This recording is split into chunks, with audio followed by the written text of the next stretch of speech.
கர்த்தருடைய பரிசுத்த நாமத்திற்கு ஸ்தோத்திரம் உண்டாவதாக.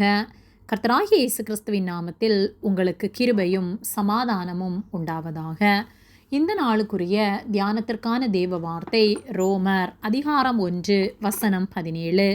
விசுவாசத்தினாலே நீதிமான் பிழைப்பான் என்று எழுதியிருக்கிறபடி விசுவாசத்தினால் உண்டாகும் தேவ நீதி விசுவாசத்திற்கென்று அந்த சுவிசேஷத்தினால் வெளிப்படுத்தப்படுகிறது. பிரியமானவர்களே, கர்த்தருடைய பிள்ளைகளாகிய நாம் கர்த்தரை விசுவாசிப்போமானால் பிழைத்து கொள்வோம். விசுவாசத்தினால் நீதிமான் பிழைப்பான் என்று வேத வார்த்தை சொல்லுகிறது. நாம் கர்த்தரை விசுவாசித்து எந்த சூழ்நிலையானாலும் கர்த்தர் என்னை வெட்கப்படுத்த மாட்டார் என்று அவரையே நம்பி ஒவ்வொரு காரியங்களையும் நாம் செய்யும்போது கர்த்தர் நம்மை ஆசீர்வதிப்பார். ஆபிரகாம் கர்த்தரை விசுவாசித்தார். கல்தேயர் தேசத்தை விட்டு நான் உனக்கு காண்பிக்கும் தேசத்திற்கு போ என்று சொன்னபோது கர்த்தரை விசுவாசித்து அறியாத தேசத்திற்கு புறப்பட்டு வந்தார். வயதான சூழ்நிலையிலும் தன்னுடைய சரீரத்தை குறித்து கவலைப்படாமல் கர்த்தர் வாக்கு பண்ணுவாரானால் எனக்கு பிள்ளையை தருவார் என்று விசுவாசித்தார். கர்த்தர் அந்த விசுவாசத்தை நீதியாக எண்ணினார். ஈசாக்கை கொடுத்தார்.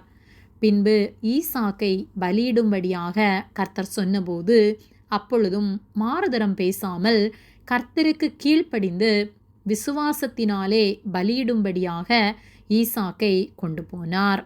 தானியேல் கர்த்தரை விசுவாசத்தினால் 3 வேளையும் கர்த்தரை ஆராதித்தார். கர்த்தர் சிங்கக்கெபியில் தப்புவித்தார். சாத்ராக், மேஷாக், ஆபேத்நேகோ கர்த்தர் எங்களை தப்புவியாமற் போனாலும் நாங்கள் கர்த்தரை மறுதலிக்க மாட்டோம் என்று கர்த்தருக்கென்று உறுதியாக இருந்தார்கள். கர்த்தர் 7 மடங்கு அக்கினி சூளைக்கு அவர்களை தப்புவித்தார். இப்படியாக வேதாகமத்திலே அநேகர் விசுவாசத்தினாலே தங்களை காத்து கொண்டார்கள். விசுவாசத்தினாலே பாவத்திற்கு விலகி பரிசுத்தமாய் வாழ்ந்தார்கள். நாம் கர்த்தரை விசுவாசிக்கின்றோமா என்பதை சிந்தித்து பார்க்க வேண்டும்.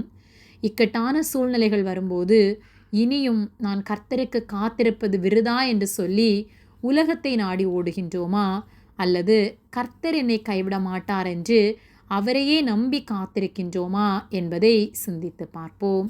ரோமர் 1:17 விசுவாசத்தினால் நீதிமான் பிழைப்பான் என்று எழுதியிருக்கிறபடி விசுவாசத்தினால் உண்டாகும் தேவ நீதி விசுவாசத்திற்கென்று அந்த சுவிசேஷத்தினால் வெளிப்படுத்தப்பட்டிருக்கிறது என்று சொல்லப்பட்டுள்ளது. விசுவாசத்தினாலே தேவ நீதி உண்டாகும். கர்த்தர் மேல் நாம் வைத்திருக்கிற விசுவாசத்தை கர்த்தர் கனப்படுத்தி நமக்கு உதவி செய்வார். ஆகவே நம்முடைய வாழ்க்கையிலும் கர்த்தருடைய வார்த்தைகளுக்கு கீழ்ப்படிந்து அவரையே விசுவாசித்து அவர் வேலைக்காக காத்திருப்போம். அவர் நிச்சயமாக நம்முடைய தேவைகளை சந்தித்து நம்மை ஆசீர்வதிப்பார். நாம் நித்தியமாய் அவரோடு வாழத்தக்கதாய் நம்மை பரிசுத்தமாய் காத்து கொண்டு அவருக்காக ஆயத்தமாய் காத்திருப்போம். கர்த்தரோடு என்றென்றும் ஜீவிப்போம். ஆமேன். ஜெபம். எங்களை அதிகமாக நேசித்து வழிநடத்தி வருகிற எங்கள் அன்பின் பரிசுத்த பிதாவே, இந்த நாளையும் நாங்கள் காணும்படியாக நீர் எங்களுக்கு ஜீவனை தந்து தயவு பாராட்டி எங்களை பாதுகாத்து பராமரிக்கிற உம்முடைய அன்பிற்காக நாங்கள் உமக்கு நன்றி செலுத்துகின்றோம். நாங்கள் தியானித்த வார்த்தையின்படியே விசுவாசத்தினாலே நாங்கள் பிழைத்து கொள்ளும்படியாக ஒவ்வொரு நாளும் உம்மை விசுவாசித்து உமக்கு காத்திருக்கிறவர்களாய் உம்மையே நம்பி ஜீவிக்க எங்களுக்கு உதவி செய்யும்படியாய் ஜெபிக்கின்றோம். எங்களை உம்முடைய கரத்திலே தாழ்த்தி ஒப்பு கொடுக்கின்றோம். இயேசுவின் நாமத்தில் ஜெபிக்கின்றோம் ஜீவனுள்ள நல்ல பிதாவே. ஆமேன். கர்த்தர் உங்களை ஆசீர்வதிப்பாராக.